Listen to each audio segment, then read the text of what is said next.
Ayun na. Hello! Hello, good morning Sino- po, DJ Kiko. Oy, sino to ka, Vibes? Ganda.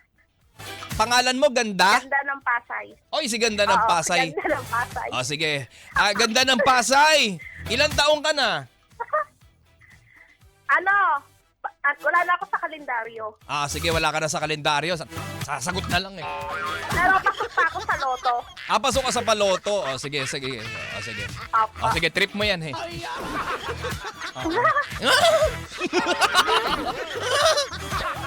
Ganda ng Pasay. Anong atin na patawag ka? I-share ko lang po kasi president po ako sa room ng anak ko.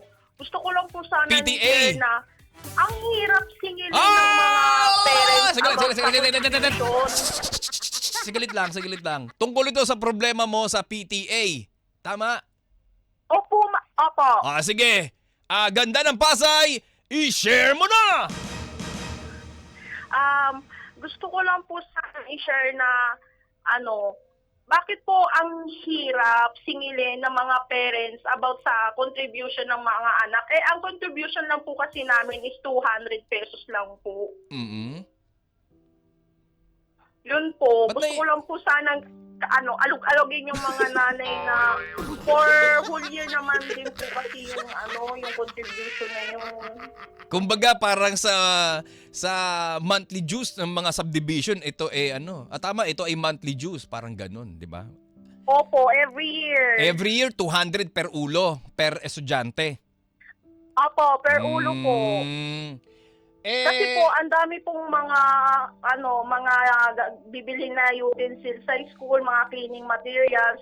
Yung ibang nanay po, pag nag-ano ko sa GC namin, parang sin-sin lang. Okay. So, ang pinaka-problema mo, Gusto ko Ganda, lang po na... Ano pa? ang pinaka-problema mo ay napakahirap singilin ng ibang mga magulang. Opo. Okay. Gusto lang po na para pag naririnig yan po nila sa radyo, maalog-alog sila. Yeah. Gusto mo maging Sari Lerma, ha? Baka sakaling nakikinig sila. Oo. Opo. Sa Mm. lahat po ng parents dyan, pwede mag-announce. Sige, basta wag ka magbibito ng pangalan, ha? Sige. Sige, Apo. panawagan mo na Sa muna. lahat po ng parents dyan, kung may contribution po sa school, alam nyo na po yung gagawin, wag na po sanang pahirapan. Mm-mm. Yun lang po. Kung hindi, Ano pa? kung di sila magbibigay, Ipopost ko sila. ay, salbahe ka. I-mention ko sila.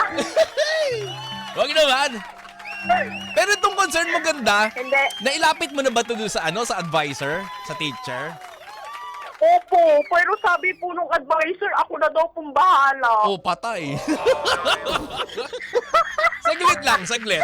Ganda, Kaya po, niradyo ko na lang. Ganda, paano ba nagsimula to? Sakali pong maalog-alog. Paano ba nagsimula Ano ba? tong paniningil o ambagan ng 200 para sa pangangailangan ng isang classroom? Sa umpisa ba ng school year, dun sa orientation, napagkasundoan ba to ng lahat ng miyembro ng PTA o Parent Teachers Association? Opo, nung nag-conduct po si teacher ng meeting po, wala pong gustong maging president. Ako po kasi, working mom po ako na lang po nag-insist na ako na lang yung president po para matapos na.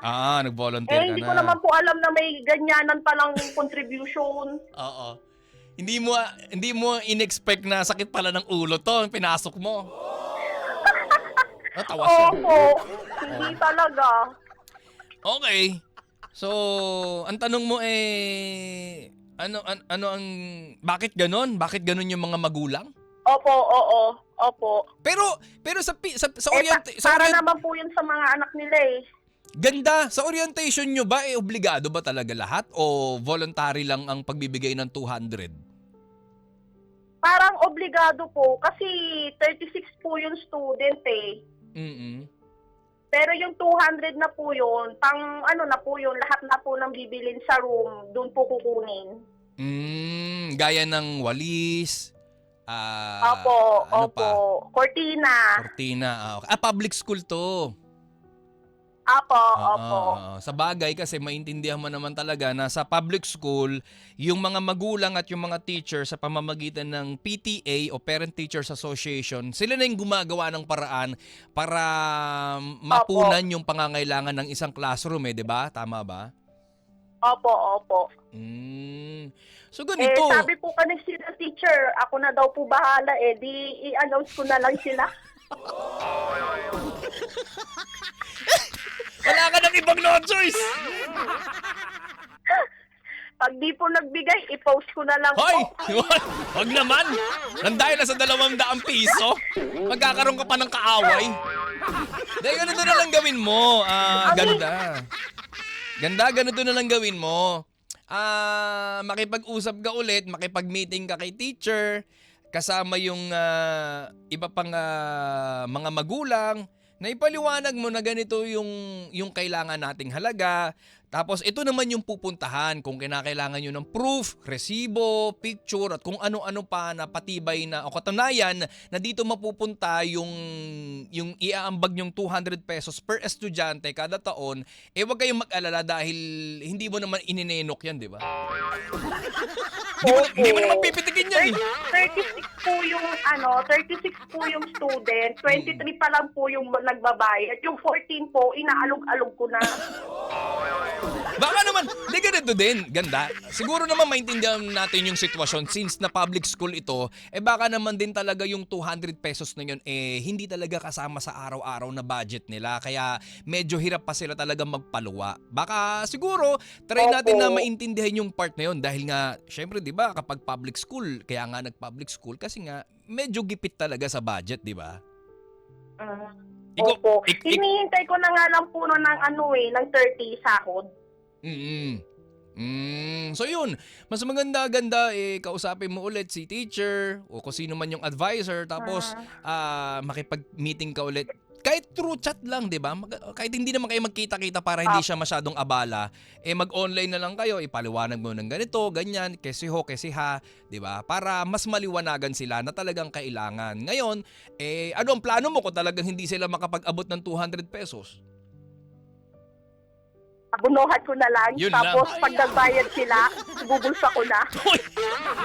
Ano mo na? Abonohan mo muna. Di maganda din naman yun, di ba? Yun nga lang, talagang yung obligasyon at responsibilidad mo napakabigat at napakalaki. Dahil ikaw ang presidente ng PTA, di ba?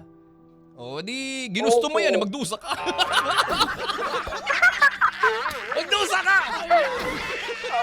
Ginusto mo yan Kaya nga. Volunteer ka O ano gusto mong panawagan pa doon sa mga kapwa mo magulang?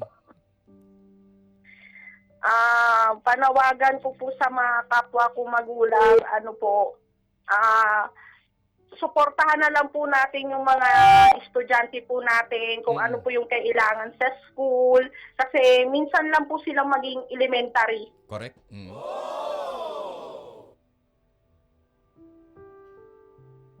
Naiiyak ka? Yun lang po. Ba't naiiyak ka? Ganda. Hindi, nakinakabahan kasi Hindi ka ako ba first naiiyak? time ko. Gusto na kita paiyakin para mag-viral tayo.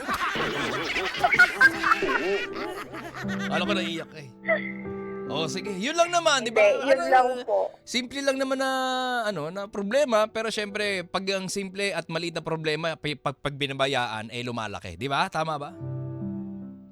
Apo. Ayun. Kaya maganda rin naman na nananawagan ka sa mga kapwa mo magulang na tayo po yung mag-ambag ng 200, isama na po natin sa ating budget para din po sa kapakanan din ng ating mga anak yan. Di ba? Apo. Kung ako lang mapera, ako nang bahala sa inyo! Mamaya magsiraan pa kayo sa mga... Mahirap kasi niyan kapag nagkapilitan pa ano pa kayo di ba? Mag-away-away pa kayo. Opo. Ako lang po mayaman binibigyan ko na ng baon yung anak nila araw-araw. Iba ka? Baka may gusto ka batiin, ganda! Binabati ko po yung mga kapatid ko na tulog pa. Luto na po yung ulam. Baba na kayo. Ang mga Disney princess at princesses, di ba? siya. Maraming salamat ha. Ganda ng Pasay. Okay po, thank you po. Ayan. Tawag po ako ulit pag nag-ambang na po sila. Sige, update mo kami, ganda. Salamat, ganda. Thank you. Sige po, thank you po. Bye-bye. Yan! Mga ka-vibes, si Ganda ng Pasay City nananawagan sa kapwa niya mga magulang ng PDA na magbigay na ng ambag na 200 pesos para sa kapakanan din ng kanilang mga anak. Ano ba yan? Grabe naman yun.